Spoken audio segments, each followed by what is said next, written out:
कल के जो कल पढ़ा था उसमें से किसी का कोई डाउट है तो यू कैन आस्क, पूछ सकते हैं। 1 सेकंड में अभी आती हूँ।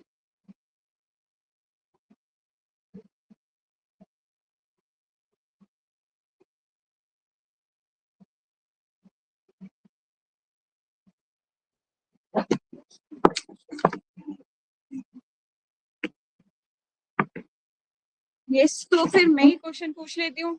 कल आप लोगों ने क्या क्या रिवीजन कर लेते हैं थोड़ा सा।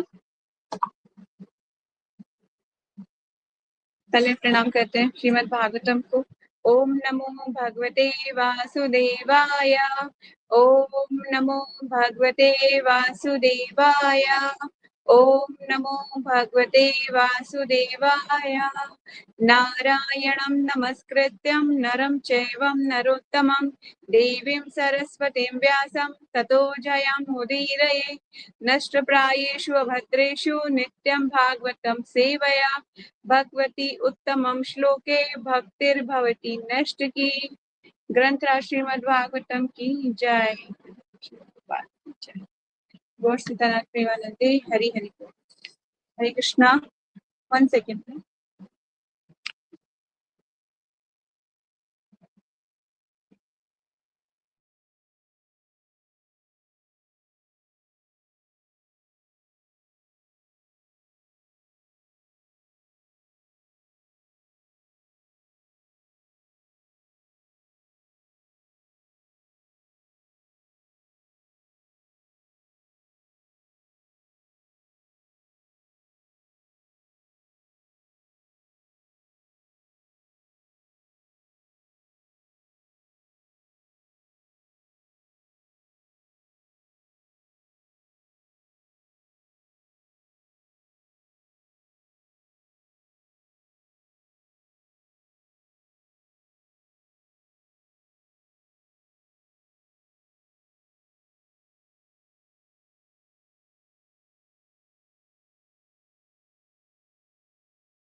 यस,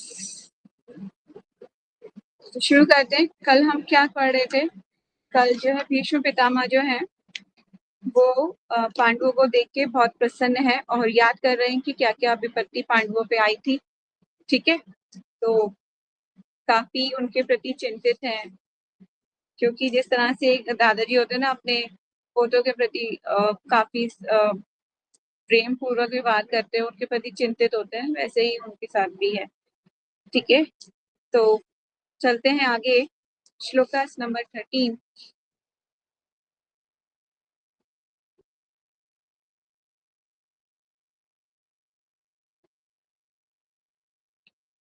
श्रील से मेरी आवाज आ रही है? श्लोक नंबर 14 पढ़ना है हमें। आई थिंक मैंने 13 पे लगा हुआ है निशान। ओके ओके ओके, शायद तो आपने पढ़ा। चलिए, श्लोकास नंबर 14।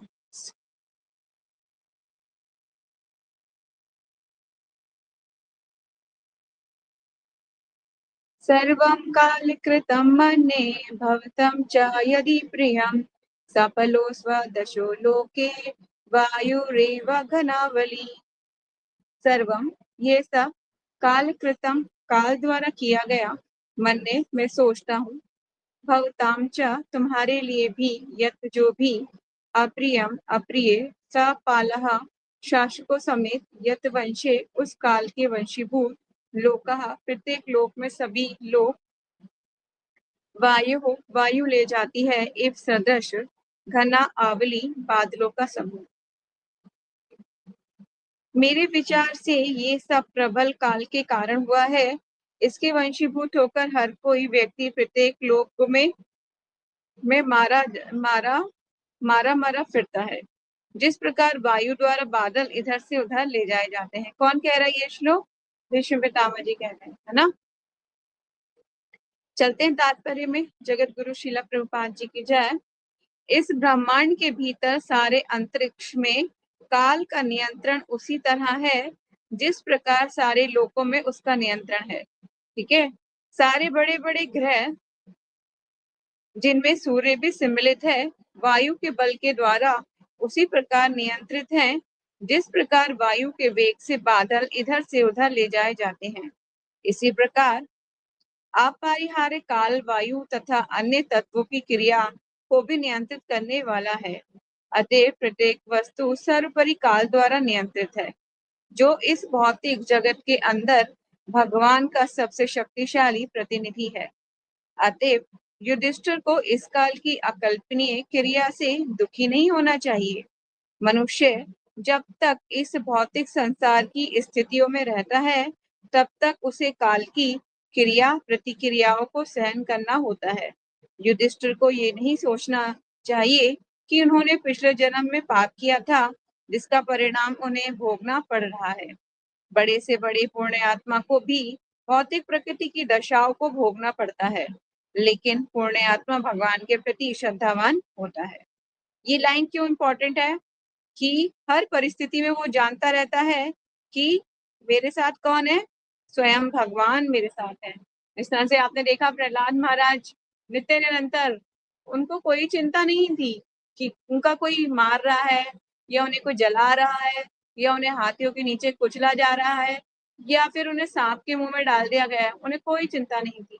वो सिर्फ एक बात जानते थे, ओम नमो भगवते वासुदेवाय। भगवान का अनुभव यही जानते थे कि अवश्य रक्षिवे कृष्ण, भगवान मेरी हमेशा रक्षा करेंगे। ठीक है, तो इतना विश्वास होना चाहिए। ठीक है। मैंने एक सीनियर वैष्णव प्रभु जी से एक क्वेश्चन किया था, if we are fully surrendered to Krishna like Prahlad Maharaj, is it possible कि भगवान Krishna will come and save me? ऐसा पॉसिबल है कि अगर हम प्रहलाद महाराज के जैसा पूरी तरह से शरणागत हो जाएं 100%, तो क्या भगवान कृष्ण हमारी रक्षा के लिए आएंगे? क्या ये हो सकता है? तो उसका आंसर ये था कि एक तो हम प्रहलाद महाराज जैसे भक्त नहीं है, पहली चीज। दूसरा, प्रहलाद महाराज अपने पूर्व जन्म में भी भक्त थे क्योंकि पूर्ण आत्मा थे, है ना। तो माता कयादु के गर्भ में आए जरूर थे पर वो पूर्ण आत्मा थे पिछले जन्म से। और दूसरा कि हम मृत्यु संसार में रहते हैं, यहाँ पे मृत्यु किसी भी क्षण आ सकती है ना। तो इसके लिए इम्पोर्टेंट यही है कि आप उनके भक्तों का अनुसरण कीजिए, अनुकरण नहीं कीजिए। ठीक है, वैसा प्रयास कीजिए पर सेम कॉपी करने का प्रयास मत कीजिए कि मैं भी जानबूझ के अग्नि में कूद जाऊं, भगवान अवश्य रक्षिवे कृष्णा, भगवान रक्षा करेंगे, है ना। ऐसा नहीं, ऐसा मूर्खतापूर्ण कार्य ना करके हमें श्रद्धा भाव से भगवान का स्मरण करना चाहिए। ठीक है, तो यही बात हो रही है यहाँ पर भी, क्योंकि वे प्रामाणिक ब्राह्मण तथा धर्मात्मा वैष्णव द्वारा निर्देशित होता है। इन 3 पथ प्रदर्शक सिद्धांतों को ही जीवन का लक्ष्य बनाना चाहिए। मनुष्य को शाश्वत काल की चालों से विचलित नहीं होना चाहिए। यहाँ तक कि ब्रह्मांड के महान नियंता ब्रह्मा जी भी काल के वश में है। अतएव धार्मिक सिद्धांतों का असली पालक होने के बावजूद भी मनुष्य को काल द्वारा नियंत्रित होने के कारण क्षुब्ध नहीं होना चाहिए। ठीक है, हमें ये नहीं सोचना चाहिए कि भगवान में ये क्या हो रहा है, मैं दिन पे दिन मेरे बाल सफेद क्यों हो रहे हैं, मैं क्यों। हमें ये जानना चाहिए कि ये चिंता ना करके कि मैं डे बाई डे बूढ़ी हो रही हूँ, आप ये मत सोचिए। आप ये सोचिए क्या मैं डे बाई डे भक्ति में प्रोग्रेस कर रही हूँ कि नहीं कर रही हूँ, इस पर फोकस कीजिए। ठीक है, मटीरियली ना सोच के स्पिरिचुअली सोचिए कि क्या मेरी भक्ति में प्रोग्रेस हो रही है कि नहीं हो रही है, क्या मैं सहनशील बन रही हूँ कि नहीं बन रही। कुछ चीजें ऐसी हैं जो हम खुद अपने अंदर की बुराइयों को नहीं देख सकते, सामने वाला देख सकता है। ठीक है, तो इम्पोर्टेंट है कि हमें अपने मेंटोर से जरूर पूछना चाहिए, गुरु से पूछना चाहिए कि क्या मैं भक्ति में प्रोग्रेस कर रही हूँ। ठीक है, तो काल की क्रियाओं द्वारा मतलब सब कुछ नियंत्रण है। यहाँ पे काल का वर्णन हो रहा है, तो काल अत्यंत पावरफुल है, बहुत ज्यादा, इतना कि जैसे मैंने कल भी बताया था कि जिस तरह से अभी रात है और दिन के बाद रात, दिन के बाद रात, ये समय का काल चक्र चलता जा रहा है। ठीक है, पर हमें क्या करना है, इस काल के चक्र को भी हराना है। कैसे हरा पाएंगे इस काल के चक्र को? भक्ति, जितना हो सके ज्यादा से ज्यादा। बल्कि मैंने यहाँ तक सुना है कि हमें ये सोचना चाहिए कि हो सकता है मैं कल का दिन ना देखूं, इसलिए आज की साधना इतनी अच्छी करूं कि अगर मेरी मृत्यु हो जाए तो भगवान के सामने आप मुंह दिखाने लायक हो कि हाँ कृष्णा, आज मैंने अपनी साधना पूरी की है। ठीक है, तो हमें ऐसे करनी चाहिए साधना की जैसे हमारी आज की आखिरी साधना है। ठीक है, आखिरी इच्छा क्या होती है भक्त की, कि जब मेरे प्राण निकले तो मेरी साधना पूरी हो चुकी हो, है ना, मेरी चैंटिंग अधूरी ना रहे। ठीक है, और मेरे मेरे हाथ में जप माला हो और मेरा चैंटिंग पूरा हो, और मैं कहाँ पे बैठी हूँ, वृंदावन में बैठे हूँ, और सामने यमुना जी हो, है ना। सुना होगा ना वो आपने भजन, जब प्राण तन से निकले, है ना, गोविंद नाम लेके प्राण तन से निकले, यमुना जी का तट हो, वंशी का वट हो, जब प्राण तन से निकले। इट्स वेरी इंपॉर्टेंट कि कब क्या हो जाए, तो उसके लिए इम्पोर्टेंट है कि अपनी साधना को जो है अच्छा से कीजिए। और यहाँ तक इसमें यह भी बोला जा रहा है कि ब्रह्मा जी तक काल के वश में है, उनका भी मृत्यु होती है। ठीक है, लेकिन जैसे हमने पहले भी पढ़ा है कि हर लोक में काल की गति अलग अलग होती है ना, सब में अलग अलग होती है। तो इसी तरह से पृथ्वी पर भी काल की गणना अलग तरीके से होती है। नेक्स्ट श्लोक कौन पढ़ेगा? जयश्री पढ़ोगे? पढ़िए।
Thank you so much Jayashree.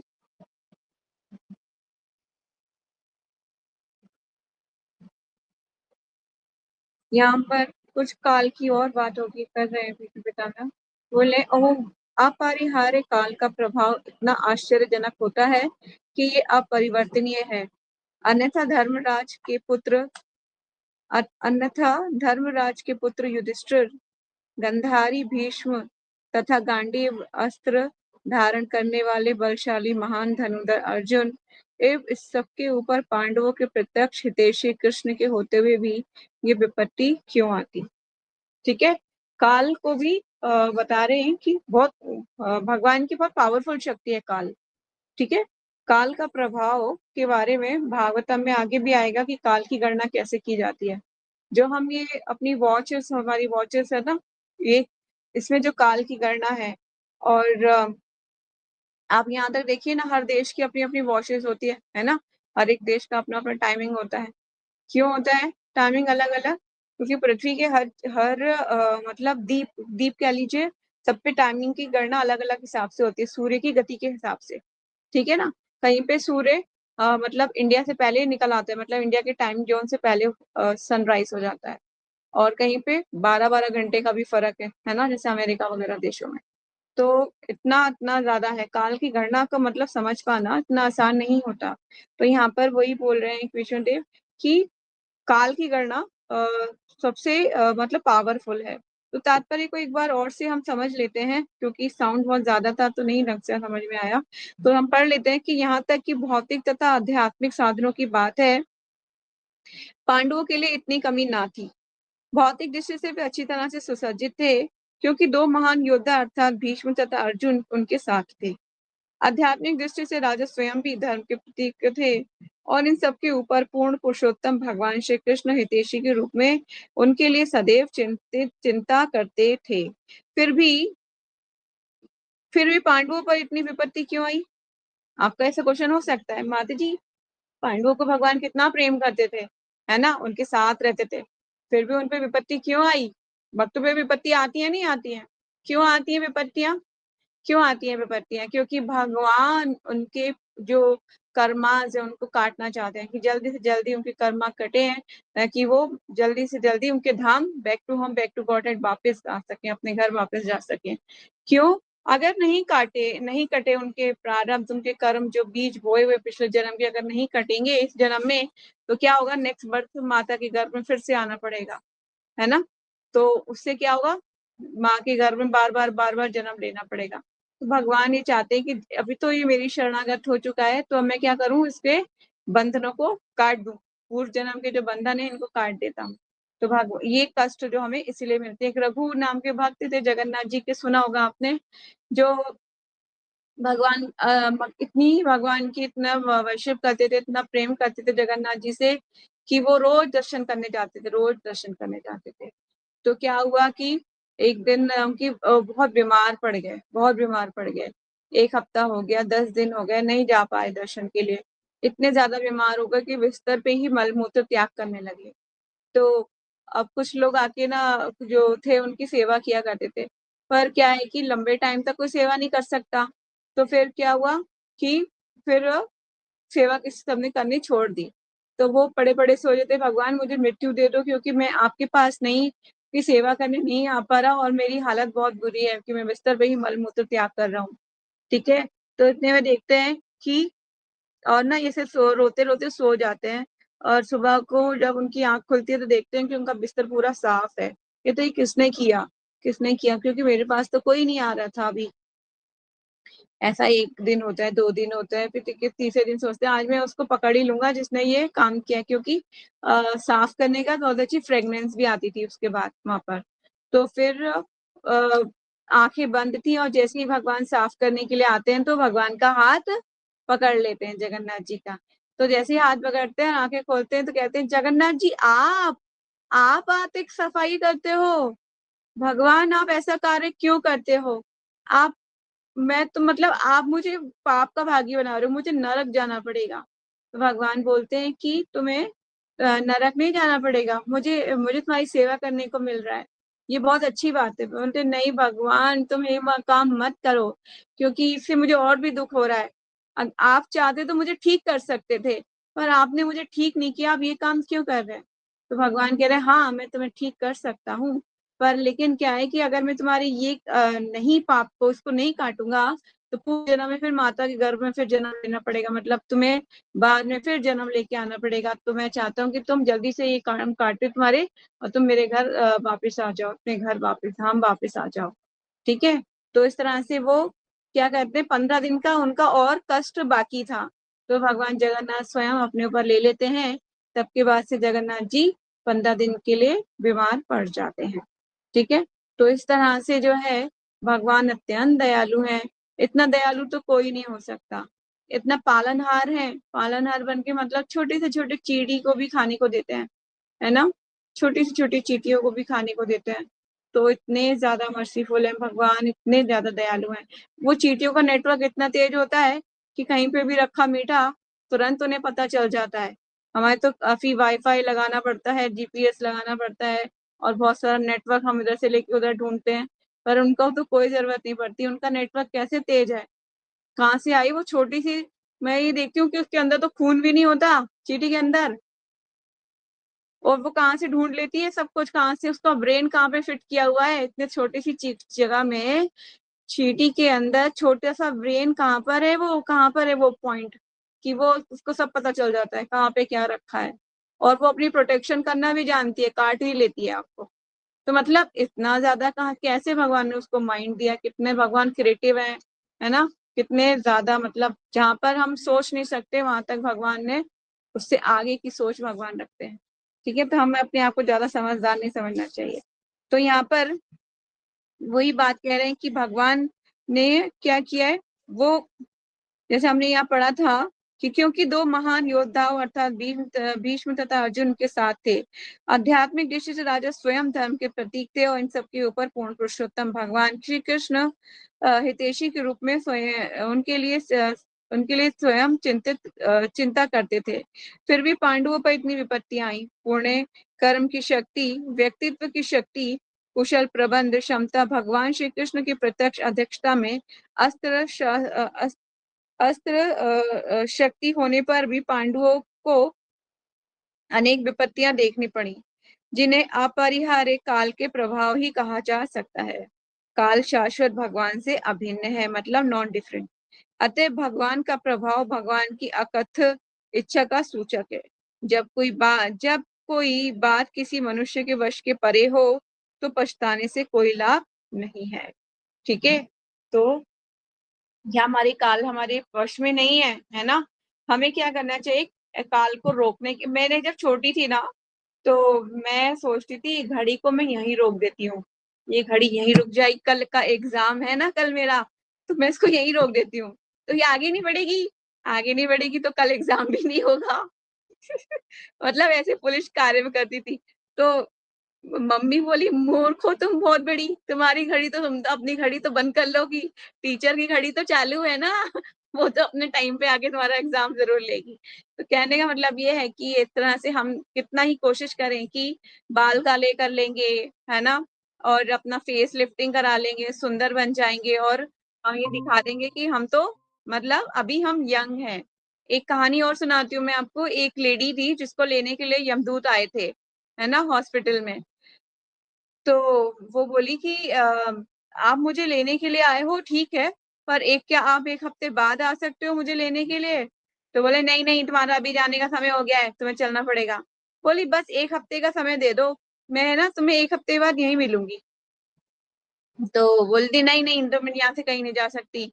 तो फिर क्या होता है, आ, वो यमदूतों को चकमा दे देती है। चकमा देने से मतलब वो एक ये स्टोरी है, ध्यान से सुनिएगा। फिर भी ना वो उनको किसी भी करके वो बैठे रह जाते हैं, और वो निकल जाती है हॉस्पिटल से। फिर क्या चली जाती है पार्लर में, पार्लर में जाके फेड लिफ्टिंग कराना, बाल कलर कराना, सब कुछ कराना, है ना। फिर ना फिर मतलब बिल्कुल यंग हो जाती है, बिल्कुल यंग। उसको ना यमदूत जो होते हैं पहचान ना पाए, इस तरह से एकदम मतलब चमक दमक पता नहीं क्या क्या। फिर उसके बाद ना जैसे ही वो से बाहर निकल रही होती है, अपना पूरा मेकअप वेकअप सब करा के, बाल कलर वलर करा के, फेस लिफ्टिंग वगैरह करा के, तो एक गाड़ी आती है और उसे उड़ा देती है और मर जाती है। फिर यमदूत आते हैं, तुम तो अभी तो यहाँ पे भाग के आई थी ना, तुम वही हो ना, कि तुमने मुझे पहचाना। वो आत्मा से बात कर रहे थे कि पहचाना कैसे, कि हमें पहचानने के लिए ना कोई चीज चाहिए नहीं होती, हम वैसे ही पहचान लेते हैं। तुम चाहे कितना ही रूप क्यों ना बदल लो, हम तुम्हें पहचान ही लेंगे। ठीक है, तो कहने का मतलब ये। एक स्टोरी और भी सुनाई थी मैंने, जिसमें यमदूत आए थे, और उसने यमराज ने मतलब वकील था वो, और कहता था कि भगवान अभी मेरा समय नहीं आया है ना, अब मुझे मत ले जाओ, अभी बहुत टाइम है। बोले नहीं नहीं, तुम्हें नोटिस नहीं दिया आपने मुझे कोई भी, क्योंकि वकीलों की आदत होती है, वो नोटिस देने की आदत होती है कि पहले नोटिस भेजेंगे, है ना। तो नोटिस नहीं दिया, कोई बात नोटिस नहीं दिया, पर तुम्हारा नाम देखो लिस्ट में सबसे ऊपर है, सबसे ऊपर नाम है तुम्हारा। तो बोलते हैं सबसे ऊपर नाम है, तो बहुत दिमाग लगाता है, और फिर ना बड़ी सेवा करता है यमराज जी की, खिलाने को, खाने पीने को अच्छे से देना, आसन देना बैठने के लिए, उनका बहुत आरती करना, आओ भगत करना। तो कहते हैं यमराज जी, कहते हैं मैं, तुमने मुझे बहुत खिला दिया है, मैं थोड़ा मतलब व्यायाम थोड़ा रेस्ट करना चाहता हूँ। तो कहते हैं ठीक है आप सो जाइए। वो सोचता है कि मूर्ख बना दिया मैंने यहाँ ना यमराज को, अब मैं क्या करता हूँ, कुछ और करता हूँ। तो लिस्ट में ना ना नाम जो है ना आगे से काट के सबसे नीचे लिख लेता है। तो आप जब जैसे ही उठते हैं जो है यमराज, तो कहते हैं कि क्या तुमने तो इतनी हमारी इतनी स्वागत किया, इतना सत्कार किया, मैं सोच रहा हूँ कि लिस्ट अब नीचे से शुरू करूं। और नीचे किसका नाम था? उसी का नाम था। कहने का मतलब ये है कि हम अपनी गलतियों, अपनी मूर्खता के कारण चाहे कुछ भी क्यों ना दिमाग लगा लें मृत्यु से बचने का, पर मृत्यु इतनी प्रबल है कि वो आपको एक सब सेकंड भी नहीं प्रोवाइड करेगी जाने के लिए। ठीक है, आएंगे तुरंत तुरंत, ये मतलब ऐसा होता है कि अनएक्सपेक्टेबल, अनएक्सपेक्टेबल, मतलब वो दिन ऐसा नहीं होता कि नॉक नॉक करके आएगी, हाँ मे आई कम इन मैम, ऐसा नहीं बोलेगी कि मैं आ जाऊं, नहीं, वो एकदम से आएगी और आपको दबोच लेगी और आपको जाना ही पड़ेगा, आपके पास कोई और चांस नहीं होगा, आप सुई भी नहीं ले जा सकते अपने साथ। ठीक है, तो इट्स वेरी इंपॉर्टेंट कि काल की जो गति है, काल जो समय है, वो बहुत प्रबल है, वेगवान है। ठीक है, तो इसलिए हमें तैयार रहना चाहिए, जिंदगी में किसी भी पल आपकी मृत्यु अवश्यम भी है। जिस दिन आपने जन्म लिया था ना, उसी दिन आपकी डेट ऑफ डेथ भी लिख दी गई है। ठीक है, डेट ऑफ बर्थ होती है ना, तो डेट ऑफ डेथ भी होती है, इसका भी ध्यान रखना चाहिए।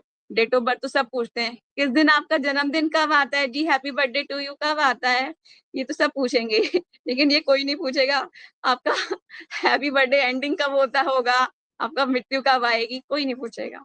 तो इसी तरह से यही जीवन है, एक ना एक दिन हम सबको ये संसार छोड़ के, सब कुछ छोड़ के जाना पड़ेगा।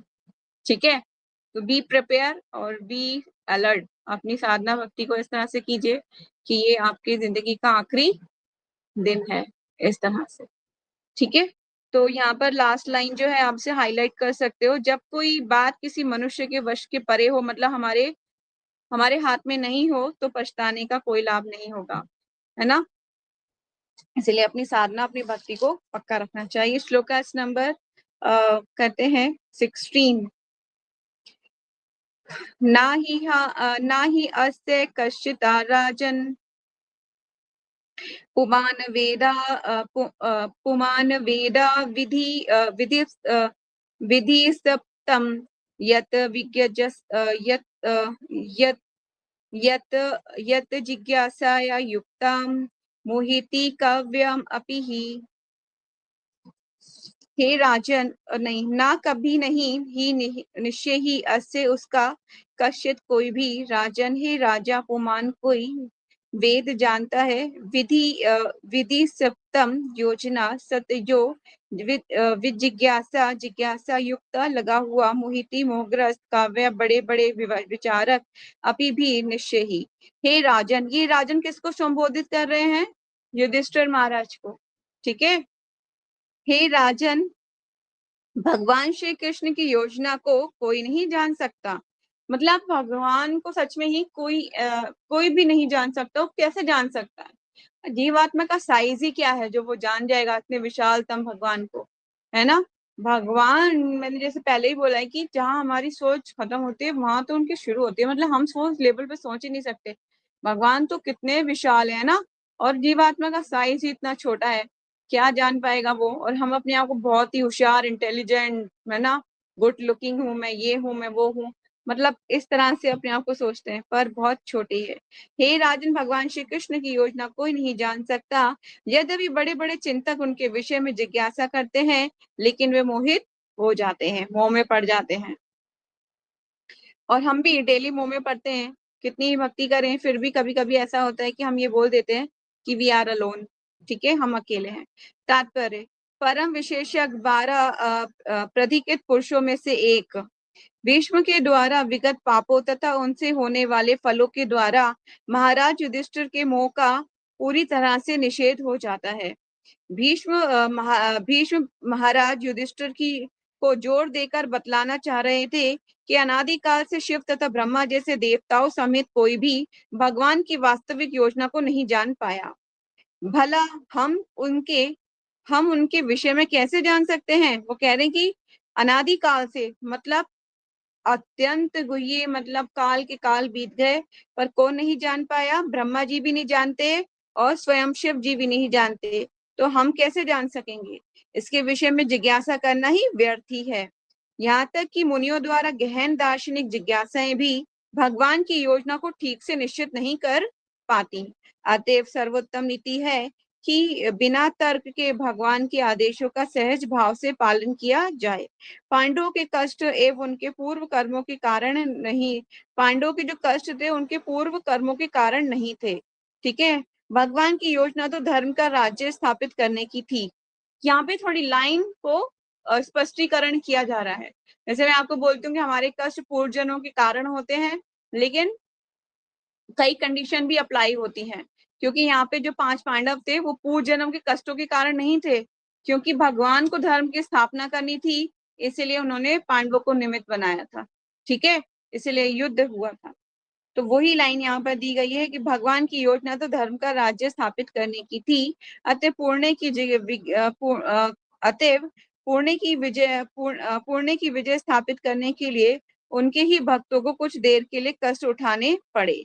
भीष्म धर्म के विजय देखकर निश्चित ही संतुष्ट थे और राजा युधिष्ठिर के सिंहासन रूढ़ देखकर प्रसन्न थे। यद्यपि वे स्वयं उनके विरुद्ध लड़े थे, भीष्म जैसे महान योद्धा भी कुरुक्षेत्र के युद्ध को नहीं जीत सके, क्योंकि उन्होंने क्योंकि भगवान ये देखना चाहते थे कि पाप कभी पुण्य को नहीं जीत सकता। ठीक है, लाइन को आप हाईलाइट कर लीजिए कि जो पाप है वो कभी भी पुण्य पे उसकी विजय प्राप्त नहीं हो सकती। पाप हमेशा पुण्य के आगे हारेगा ही हारेगा।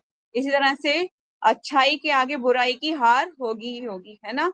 ठीक है, ये हमने हर जगह सीखा है, बचपन से आज तक हिंदी फिल्मों में भी यही होता था कि हमेशा अच्छाई की ही जीत दिखाई जाती थी। और ये चीज सच है कि पाप कभी पुण्य को नहीं जीत सकता, चाहे कोई भी चाहे कोई कुछ भी करना चाहे। भीष्म भगवान की महान भक्त थे, लेकिन उन्हें भगवान की इच्छा अनुसार पांडवों के विरुद्ध युद्ध करना पड़ा, क्योंकि भगवान ये दिखलाना चाह रहे थे कि गलत पक्ष की ओर से लड़ने पर भीष्म जैसा योद्धा भी जीत नहीं सकता।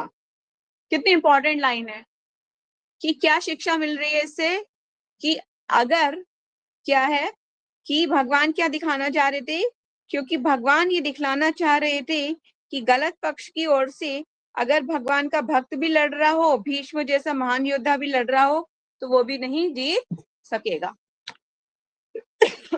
है ना। तो इसलिए हमें सही का दान देना, सही का मतलब साथ देना चाहिए। तो यहाँ पर ना मैंने एक स्टिकी नोट्स लगा रखा है और उसमें मैंने लिखा है कि हमें ये याद रखना चाहिए कि हमें हमेशा सच का साथ देना चाहिए, सही का साथ देना चाहिए। ये एक शिक्षा मैंने लिखी हुई है। तो इस तरह से आप स्टिकी नोट्स लगा सकते हैं, मैंने लगाया हुआ है यहाँ पर, मैं आपको दिखा देती हूँ। ये स्टिकी नोट्स तरफ से आपको इम्पोर्टेंट जो लगे उसको आप लिख के मैंने चिपका रखा है। कुछ ऐसी क्रिएटिविटी एक्टिविटी करके हमें और इंटरेस्टिंग वाली रीडिंग बन जाती है। ठीक है, आप एक श्लोका और लेंगे फिर देन स्टॉप करेंगे। जयश्री पढ़ो।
Hare Krishna, thank you so much Jayashree. आगे विष्णु देव बोल रहे हैं कि क्या कीजिए आप महाराज, आपने अब शासन का पद संभाल लिया है ना। अब आप अच्छे जो है आपको सही डिसीजन लेना चाहिए और राज्य करना चाहिए। और उन लोगों का जो है, जो लोग असहाय हो गए उनकी आप देखभाल कीजिए। यहाँ पर एक कहावत दे रहे हैं प्रभुपाद जी कि जैसे गृह स्वामिनी क्या होती है, अपनी पुत्री को शिक्षा देते हुए पुत्र वधू को सिखाती है। मतलब इनडायरेक्टली अपनी पुत्री से बोलेगी कि तुझे कुछ नहीं आता है ना, और बोल किसको रही होंगी, वो अपनी सासू माँ को बोल रही है, सासू माँ बोल रही होंगी अपनी बहू रानी को इनडायरेक्टली। ठीक है, तो ये एक तरीका होता है सिखाने का। तो फिर दूसरा यहाँ पर जो लाइन आपको हाईलाइट करनी है वो ये करनी है, अतः भक्त का धर्म है कि वह भगवान द्वारा प्रदत्त विपत्तियों को आशीर्वाद मानकर सह ले। ठीक है, भगवान भगवत गीता में अभी बोल रहे हैं कि सुख और दुख सर्दी और गर्मी के आने के समान है। भक्त को चाहिए कि उसको सहन करना सीखे। सुख दुख तो आएंगे ही आएंगे, पर उसको सहन करना चाहिए। ठीक है, तो ये लाइन आप हाईलाइट कर लीजिए। आगे बोल रहे हैं यहाँ पे जो हाईलाइट करना है आपको, भगवान का शुद्ध भक्त सारी विपत्तियों को भगवान का अनुग्रह मानता है।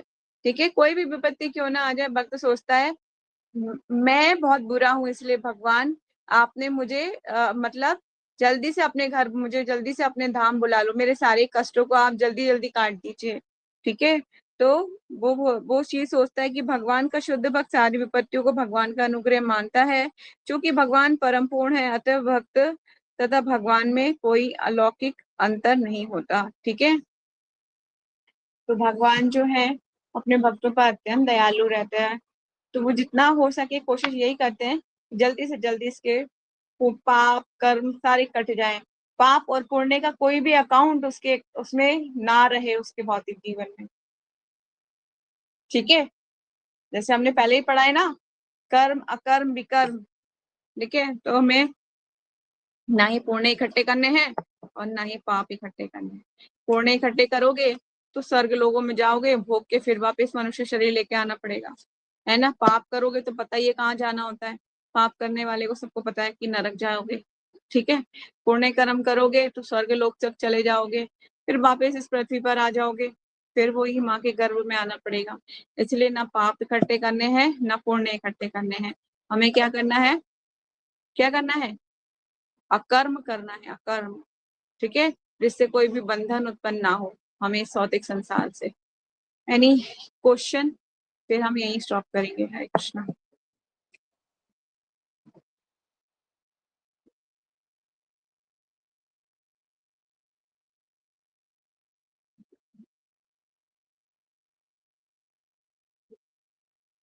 हम कष्ट भोग रहे हैं कैसे पता चलेगा।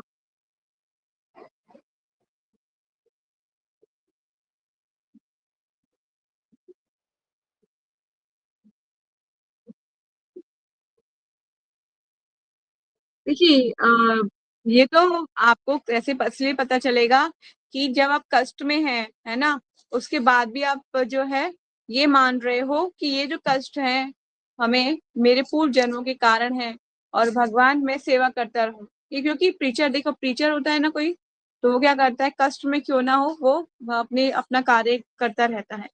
ठीक है, तो अगर वो अपना कार्य अपने हिसाब से कर रहा, मतलब जो दिया गया कार्य है उसके हिसाब से कर रहा है गुरु की प्रसन्नता के लिए, तो ये मान लेना चाहिए कि भगवान ने मुझे निमित्त बनाया है किसी चीज के लिए, है ना। और जब रही बात कि पूर्व जन्मों के कोई अप्रारब्ध कर्म है, तो वो भी कटेंगे, पर उसमें क्या है कि दोनों के भी डिफरेंस कर पाना थोड़ा सा मुश्किल जरूर है। पर लेकिन सब बातों को अगर आप अलग अलग देखने के बजाय एक सा देखो कि जो हो रहा है भगवान मुझे स्वीकार है, बस मुझे बस क्या करना, अपने को भूलने मत देना कि मैं आपको भूल जाऊं, ऐसा मत होना, ऐसा मत करना भगवान। अगर यही भाव रखोगे तो इजिली आप ओवरकम कर जाओगे बुरी से बुरी सिचुएशन को। अगर नहीं रखोगे तो फिर उसी में ही सब मतलब कहते हैं ना, जैसे नमक पानी में घुल जाता है, इस तरह से आप भी दुखों के अंदर घुल जाओगे। फिर पता नहीं चलेगा कि आप ये मतलब ऐसा लगेगा कि मैं भी और लोगों के जैसा ही रो धो रही हूँ, मैं भी वैसी ही फीलिंग हो रही है मुझे भी, है ना। तो इसी तरह से हमें जो है इतना ज्यादा सोचने के बजाय कि हमें कौन से वाले कर्मों का फल मिल रहा है, इससे ज्यादा अच्छा है कि ये सोचें कि भगवान जो भी है, सुख हो या दुख हो, हमेशा मेरा हाथ को पकड़ के रखना। ठीक है। प्रहलाद महाराज ने कभी कुछ सोचा क्या, ये मेरे कौन से कर्म है, पहले जरा नोट कर लूं, ये कर्म हाथी वाला कौन सा था, ये वाला कौन सा था, नोट किया क्या उन्होंने? नहीं नोट किया। वो कुछ नहीं जानते थे, वो सिर्फ एक ही नाम जानते थे, ओम नमो भगवते वासुदेवाय। और भगवान भगवान अवश्य मेरी रक्षा करेंगे। आपको याद होगा वो सीन, मुझे आज भी याद है, कि जब प्रहलाद महाराज जो है, होलिका उनको लेके बैठने वाली थी उसके ऊपर, जल उसके जो लकड़ियों के ऊपर है ना, आग लगानी थी ना, होलिका को लेके बैठनी थी ना, गोदी में लेके बैठना था, जिसको बुआ कह रहे थे प्रहलाद महाराज। बुआ जी मत जाइए, आप तो जल जाएंगी, है ना। सबसे ज्यादा चिंता मुझे बुआ जी आपकी ही है। तो वो मतलब क्यों है चिंता? क्योंकि वो जानते थे भगवान तो मेरी रक्षा कर लेंगे, पर इनकी रक्षा कौन करेगा, है ना। इस तरह से भक्त को ये तो विश्वास होना ही चाहिए कि अवश्य रक्षिवे कृष्णा। ठीक है। उन्हें कुछ नहीं, उन्होंने कोई लिस्ट नहीं बना रखी थी, ये कौन से कर्म है, ये कौन से कर्म है, अब के हैं, पहले के हैं, बाद के हैं, आगे के हैं, नीचे के हैं, ऊपर के हैं, कुछ नहीं। सिर्फ एक ही चीज जानते थे। हमें भी सिर्फ उस पर फोकस करना चाहिए। ज्यादा इधर से जिज्ञासु होने की कोई इतनी ज्यादा जरूरत नहीं है कि कौन से कर्मों का लेखा आप नहीं लिख सकेंगे, ना ही कोई बता सकेगा, है ना। बस एक ही चीज को आपको पकड़ने के लिए बोला गया है, उसी को आप पकड़ लीजिए, बाकी ज्यादा मत सोचिए उस चीजों के बारे में। ठीक है। Any more question? और कोई क्वेश्चन है?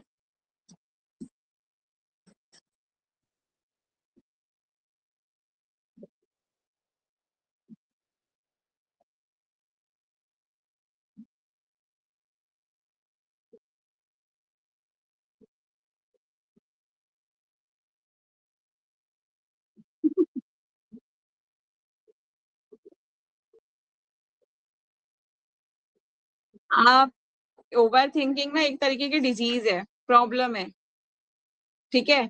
ओवर थिंकिंग एक तरीके की बीमारी है। अब उसको, बीमारी को दूर करने का एक ही तरीका है, हरे कृष्णा महामंत्र अच्छे से करो, तुलसी महारानी के पास बैठ के, कुछ मत सोचो। जो होगा भगवान करेंगे, भगवान ठीक सब ठीक करेंगे। प्रेयर करना हमारे हाथ में है। जो होने वाला है उसको बदलने की हमारे पास नहीं है ताकत, हम उसको नहीं बदल सकते। ठीक है। सिर्फ हम प्रेयर कर सकते हैं, प्रार्थना कर सकते हैं, वो हमारे हाथ में, हम प्रार्थना करें हृदय से। बाकी भगवान जो करना चाहते हैं वो हम कैसे चेंज कर देंगे? हम जो हमारे को जो पनिशमेंट या जो हमें पूरा जो पुरस्कार मिलना है, जो पनिशमेंट मिलनी है, वो तो सब भगवान डिसाइड करेंगे ना। क्योंकि फल तो उन्हीं के हाथ में है, हम फल के अधिकारी तो है ही नहीं कि हमें क्या फल मिलेगा हम डिसाइड करते हैं क्या? या आपने डिसाइड किया था कि आपको कौन सी डिवीजन आएगी, आपके 10+2 में कौन सी आपकी फर्स्ट आएगी, सेकंड आएगी, थर्ड आएगी? क्या हम डिसाइड करते हैं? ये नहीं करते ना। तो फल के हम अधिकारी ही नहीं है, तो हम कैसे ये डिसाइड करेंगे कि हमारे साथ क्या होगा, मेरी दीक्षा होगी कि नहीं होगी, ये होगा या वो होगा? फ्यूचर के बारे में इतना ज्यादा सोचने की कोई जरूरत नहीं है। आप सिर्फ अपना कार्य करते रहिए, आगे क्या होना है वो सब भगवान के हाथ में है। ठीक है। मुझे याद है कि मेरी दीक्षा का कोई चांसेस नहीं था कि मेरी दीक्षा होगी, 1% की चांसेस नहीं थी, क्योंकि सिचुएशन ऐसी थी कि दीक्षा लेना, मुझे नहीं लग रहा था कि मुझे परमिशन मिलेगी मेरे अंकल आंटी से कि दीक्षा में ले पाऊंगी। ठीक है। ये इम्पॉसिबल वर्ड था। मतलब मैंने क्या किया, सिर्फ प्रेयर किया, भगवान प्लीज हेल्प मी, मेरी मदद कीजिए। अगर आपको लगता है कि अगर मुझे दीक्षा मिलनी चाहिए, तो प्लीज मुझे गुरु धारण कर पाऊं मैं, भगवान प्लीज मैं, आप मेरी मदद कीजिए। मैंने सिर्फ प्रेयर किया, भगवान ने क्या किया? भगवान ने अपना काम किया। ठीक है। और सब कुछ ऐसे हो गया कि मुझे खुद ही नहीं पता चला कि मेरी दीक्षा हो गई। दीक्षा वाले दिन आई वॉज रियली सरप्राइज्ड कि ओ वाह मेरी दीक्षा हो गई। और सबकी ब्लेसिंग्स भी मिली, ऐसा नहीं कि जो लोग मना करने वाले थे उन्होंने भी ब्लेसिंग्स दिया कि भगवान, और बोला भी कि कृष्णा ब्लेस यू, भगवान तुम्हारी मदद करें, है ना।